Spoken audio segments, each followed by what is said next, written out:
Access granted.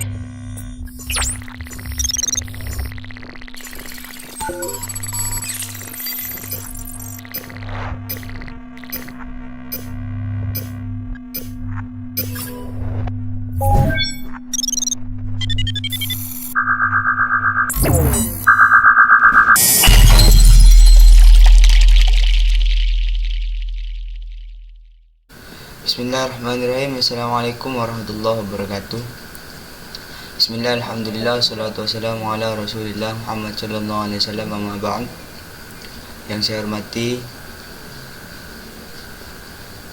Bapak Rektor Universitas Zainul Hasan Genggong, Al-Mukarram Bapak Abdul Aziz Wahab sekeluarga, dan tak lupa pula yang saya hormati Ibu Fitri Amelia, dan tak lupa pula kepada seluruh dosen Universitas Zainul Hasan Genggong yang saya ta'zimi.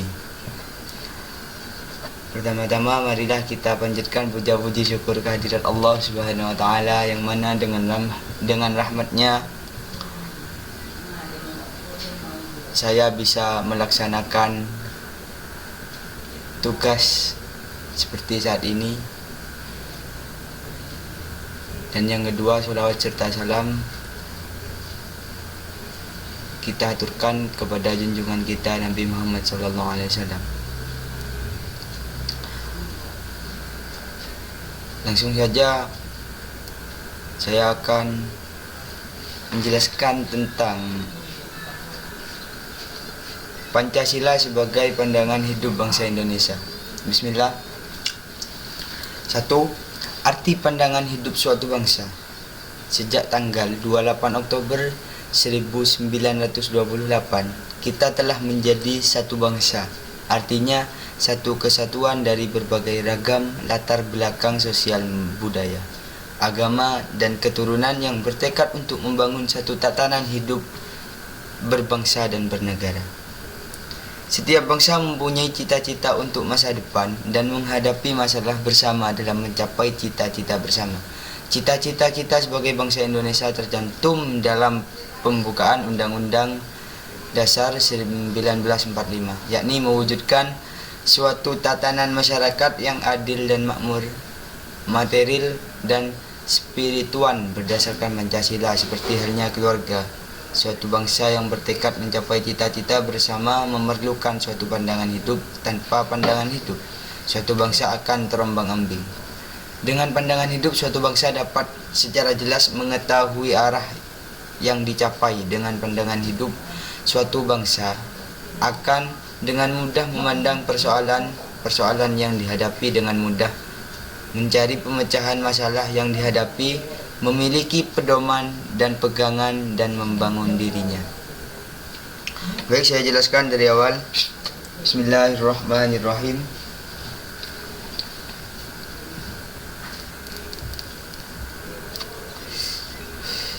Jadi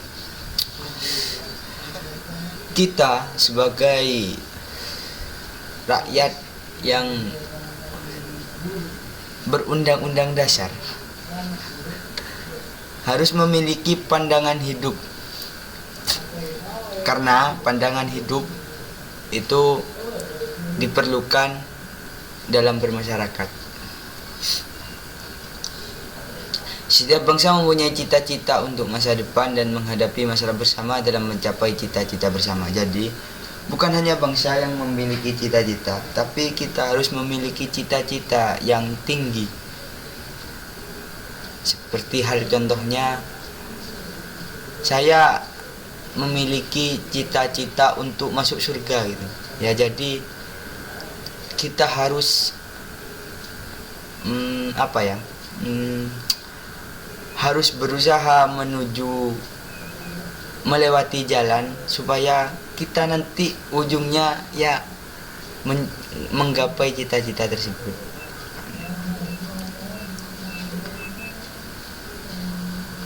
Dua, pandangan hidup bangsa Indonesia. Dalam pandangan hidup terkandung konsep dasar mengenai kehidupan yang dicita-citakan oleh suatu bangsa. Terkadang terkandung pemikiran yang dianggap baik. Oleh karena itu, pandangan hidup suatu bangsa merupakan masalah yang sangat asasi bagi kekokohan dan kelestarian suatu bangsa. Negara Republik Indonesia memang tergolong muda dalam barisan negara-negara lain di dunia. Tetapi bangsa Indonesia lahir dari sejarah dan kebudayaan yang tua melalui gemilangnya kerajaan Sriwijaya, Majapahit, dan Mataram. Kemudian mengalami penderitaan penjajahan sepanjang 3,5 abad sampai akhirnya bangsa Indonesia memproklamasikan kemerdekaannya pada tanggal 17 Agustus 1945. Sejarah perjuangan bangsa Indonesia untuk merebut kembali kemerdekaan nasionalnya sama tuannya dengan sejarah penjajahan itu sendiri. Jadi agak lama kita nenek moyang kita berjuang untuk memerdekakan bangsa kita selama 3,5 abad. Kita dijajah oleh negara-negara asing. Ya cukup, mungkin sudah cukup sampai di sini. Kurangnya mungkin kurang banget, saya minta maaf sebesar-besarnya. Assalamualaikum warahmatullahi wabarakatuh.